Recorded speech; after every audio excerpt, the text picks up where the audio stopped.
Chers frères et sœurs, je vous salue dans le précieux nom de Jésus-Christ. Je suis le frère Moïse, je suis un évangéliste. Donc ce matin, nous allons nous exhorter un peu sur la parole de Dieu. Nous allons parler de la bénédiction de Dieu. Nous allons lire dans le livre de Proverbes, Proverbe 10, à partir du verset 22. La Bible dit, c'est la bénédiction de l'Éternel qui enrichit, et il ne la fait suivre d'aucun chagrin. La Bible dit que c'est la bénédiction de l'Éternel qui enrichit et il ne la fait suivre d'aucun chagrin. Lorsqu'on dit et il ne la fait suivre d'aucun chagrin, on parle de Dieu. C'est lorsque Dieu te bénit, lorsqu'il te bénit, il te donne des moyens, il te donne ce que tu as besoin pour vivre.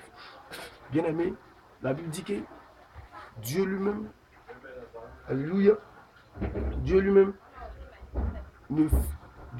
pousse la joie. C'est-à-dire, les bénédictions qu'il te donne, il met la joie derrière. Les bénédictions qu'il te donne, par exemple, si tu as donné une femme, il permet que dans ton foyer, tu sois heureux. Si tu as donné une voiture, il permet que tu ne fasses pas d'accident. Cela te sert. Il ne permet pas que l'ennemi vienne déposer quelque chose qui pourra porter le chagrin dans ta vie. Non. Dieu, lorsqu'il te bénit, il te bénit totalement. Il te bénit pleinement. Lorsque nous regardons dans la Bible, nous voyons la bénédiction de Salomon. Salomon a été très intelligent. Pourquoi? Parce que lorsque Dieu lui a demandé de demander quelque chose, il a demandé l'intelligence et la sagesse. Parce que s'il avait l'intelligence et la sagesse, il pourrait gérer toute une richesse. Alléluia. Donc c'est pourquoi ce matin, nous allons comprendre comment distinguer les bénédictions qui viennent de Dieu et les bénédictions qui viennent du diable. Pour distinguer cela, nous voyons clairement dans Proverbe 10, dans le verset 22. La Bible dit, c'est la bénédiction de l'Éternel qui enrichit. Donc, lorsque tu as des bénédictions qui t'envoient à dépenser, qui t'envoient à payer des médicaments, qui t'envoient, bien aimé, il faut commencer à voir si vraiment ces bénédictions viennent de Dieu. Parce que la parole dit, c'est la bénédiction de l'Éternel qui enrichit. Lorsque Dieu te bénit, tu es béni, tu vas de gloire en gloire, de bénédiction en bénédiction. Mais lorsque tes bénédictions ne proviennent pas de Dieu, mais viennent du diable, bien aimé, cela va de pire en pire. On peut voir à ton apparence que tu as tout pour vivre, mais intérieurement, tu es vide. Pourquoi? Parce que le diable, lorsqu'il te bénit, il t'arrache ce qui te coûte cher. Il t'arrache ce qui peut te procurer la joie, comme la paix, la joie, la paix intérieure. Donc c'est cela. Donc, lorsque nous lisons ce passage, nous pouvons comprendre que les bénédictions de l'Éternel sont des bénédictions que nous tous les hommes sur cette terre doivent aspirer à cela. On pourrait regarder un peu. Il y a un homme qui voulait être riche. Il voulait être riche et il allait voir un marabout. Il allait voir un marabout. Le marabout lui a demandé de faire des sacrifices. Et il a fait des sacrifices. Et quelque temps après, cet homme a commencé à avoir une grande richesse. Il a commencé à acheter de grandes maisons. Mais bien aimé, lorsqu'il a eu cette richesse-là, cet homme ne pouvait pas être en paix. Il n'avait pas la joie. Parce que la nuit, les sacrifices qu'il a fait, je ne vais pas rentrer dans les détails, mais les sacrifices qu'il a eu à faire, bien aimé, ces démons qui étaient cachés derrière ces sacrifices venaient le presser chaque nuit. Venaient le presser. Et il y avait des conditions, c'est dit ces richesses-là, ses parents ne pouvaient pas bénéficier. Pourquoi? Parce que les bénédictions du monde, les bénédictions de Satan sont suivies de chagrin, sont suivies de malheur, de souffrance. Mais les bénédictions de notre Dieu, Jésus-Christ, ne sont suivies d'aucun chagrin. Il ne les fait suivre d'aucun chagrin. C'est pourquoi, bien aimé, je t'exhorte et je prie que si tu n'as pas encore expérimenté la vie en Jésus-Christ, c'est dès maintenant que tu commences par la première étape qui est très importante dans la vie d'un homme qui quitte d'une position à une autre position, qui est la repentance. Jésus-Christ nous appelle à la repentance. Il nous dit de nous repentir. Bien aimé, avant que je vais connaître Jésus, j'étais un brouteur. Je faisais le broutage, la naque sur le net. Mais lorsque par la grâce de Dieu, un homme de Dieu est venu me prêcher l'évangile. Frère, il faut dire que lorsque j'avais 15 ans, j'ai eu un songe. Et dans mon songe, c'était comme si je voyais un homme barbu dans le ciel. Il était blanc, barbu, un vieillard. Il était dans le ciel et il m'a appelé par mon nom. Et il m'a regardé et il me l'a dit, Ahmed, il m'a dit, convertis-toi. Donc lorsqu'il m'a dit ça, quand je me suis réveillé, le songe m'a tellement bouleversé. Et j'ai dit à ma soeur que voici, vous voyez le songe qu'il a fait. Et ma soeur, n'étant pas chrétien, elle m'a dit, c'est que le Seigneur t'appelle. Alléluia. Donc depuis ce temps, bien aimé, j'ai commencé à m'occuper des choses de Dieu, à abandonner les choses, mais je n'avais pas quelqu'un pour me suivre. Il n'y avait pas quelqu'un pour me conduire dans toute la vérité de Dieu. Donc c'est en ce moment que je me suis décidé de moi-même, de voler de mes propres ailes. Mais un enfant, un bébé moineau ne peut pas voler. Donc automatiquement le monde, j'ai été étouffé par le monde et c'est comme ça que je suis retourné dans le monde. Et lorsque je suis retourné dans le monde, ma situation est devenue tellement pire.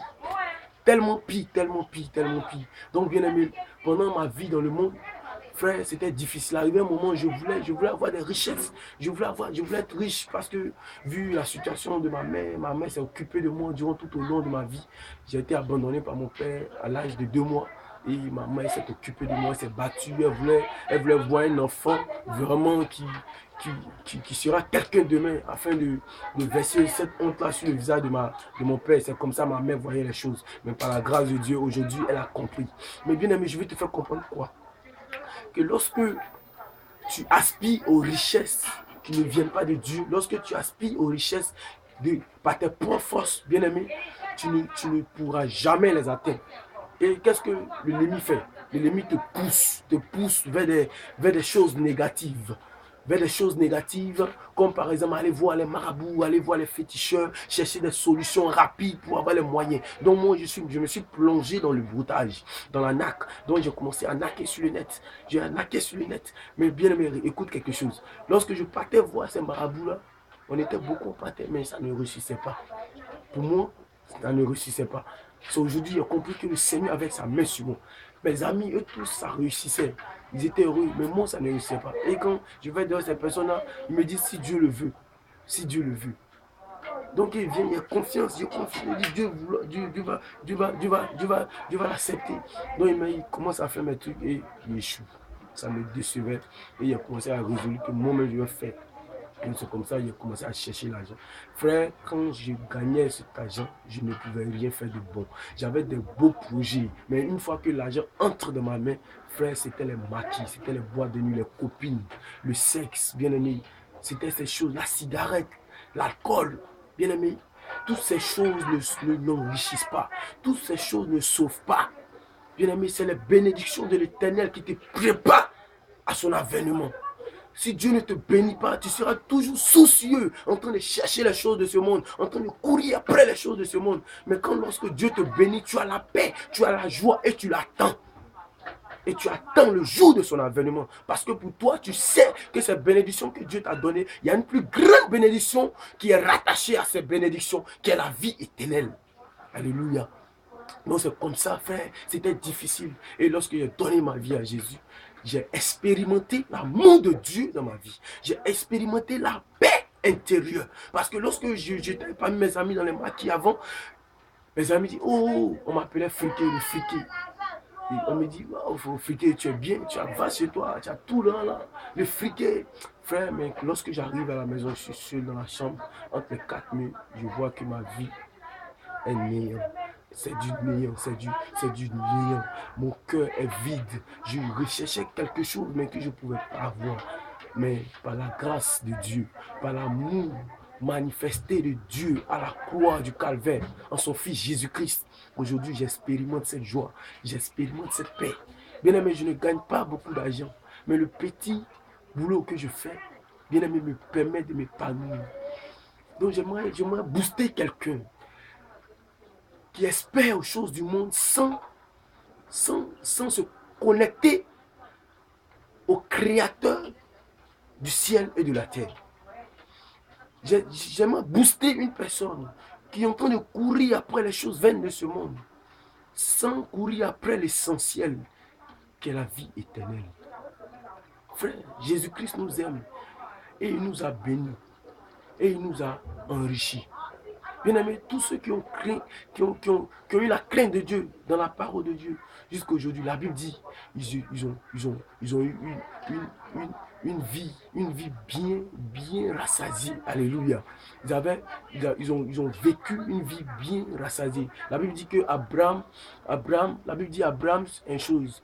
Abraham s'est rassasié de sa vieillesse. Alléluia. Bien-aimé, rien n'est tard lorsque on a la vie.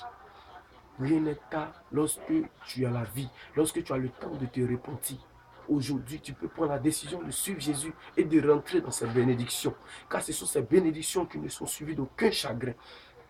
Bien-aimé, si tu n'as pas la paix, tu as une voiture, tu n'as pas la paix, tu as un boulot, tu n'as pas la paix, tu as une femme, tu n'as pas la paix. Bien-aimé, cherche Jésus-Christ.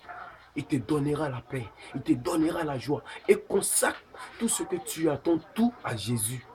Car c'est lui qui est la source de nos bénédictions. Car c'est lui qui est la source de nos joies, de nos paix. Alléluia. Donc que le Seigneur vous bénisse. Que le Seigneur vous donne d'aspirer à ces bénédictions et non aux bénédictions qui viennent du diable. D'aspirer aux bénédictions de Dieu et non aux bénédictions qui viennent du diable. Car les bénédictions qui viennent du diable peut te coûter la vie même de tes enfants, la vie de ta famille. Parce que le diable te demandera du sang. Frère, notre Seigneur est amour. Il nous a tout donné gratuitement. Il nous a tout donné gratuitement. Mais nous avons préféré les ténèbres. Nous avons préféré la souffrance. Nous avons préféré les choses, les difficultés. Ok, la vie en Christ est simple. Elle est facile parce que lorsque tu marches selon l'Esprit de Dieu, tu accomplis les désirs de Dieu. Alléluia. Donc que Dieu nous bénisse et que Dieu nous donne la force de demeurer en lui et de marcher dans ce monde. Au nom de Jésus-Christ. Amen.